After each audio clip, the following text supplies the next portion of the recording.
I want to first thank the members of the Cuba Working Group for supporting our efforts to lift travel for all Americans to Cuba. I want to say hi to Miriam.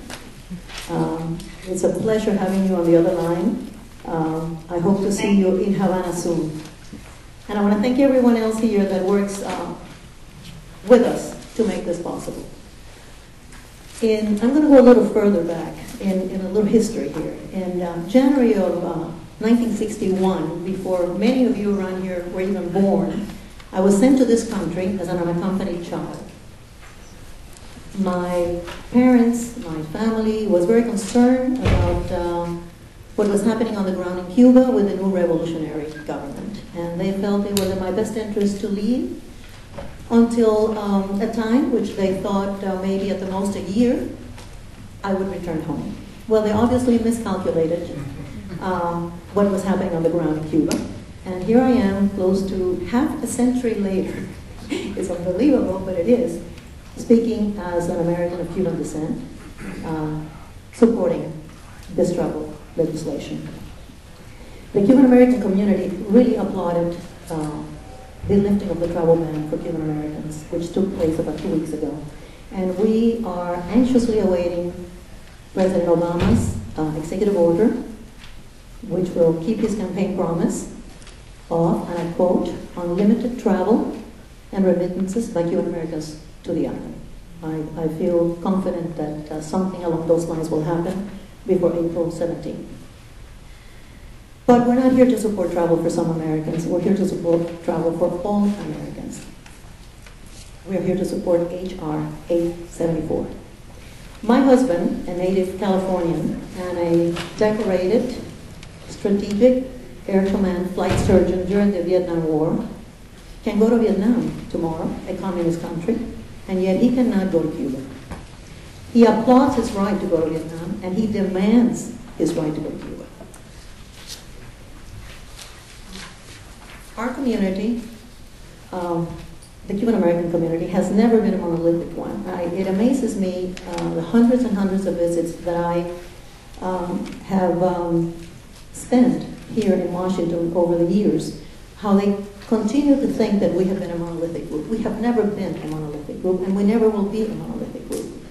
And I have seen for the last 10 years enormous changes in our community.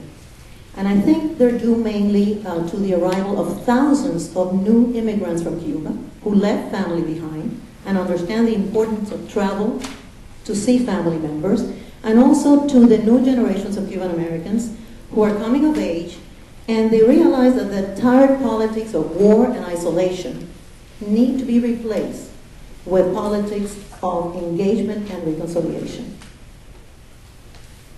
When you deal with travel, the issue of travel, like Representative Delahunt said, the latest poll of FIU basically noted that 68% of Cuban Americans from South Florida, one of the most conservative areas in the country, when you deal with Cuba issues, support travel by all Americans, not just Cuban Americans. So that should tell you something about how our community is evolving. But I will tell you something else. This is not about polls, this is about rights. There are some in Congress that refuse to endorse H.R. 874 until Cuba makes improvements in correcting its human rights record. It's amazing that I'm saying this with Miriam Leiva on the other line. But it is amazing that they hold that position. And this totally contradicts the recommendations of organizations that do nothing but monitor human rights violations, like Amnesty International, Human Rights Watch, Freedom House, all have come out endorsing travel by all Americans, and we need to remember that. I have traveled to Cuba on a regular basis since 1994 after a 33-year absence. I have talked to Cubans in all walks of life, and I can assure you, like Miriam just told you, that they will welcome Americans to their homeland, and they will do so with open arms. The people of Cuba are worn out after 50 years of witnessing the intransigence of two governments who refuse to take the first step towards normalizing relations. The strategy to isolate Cuba in order to bring about regime change has been a total and dismal failure. It is time to engage.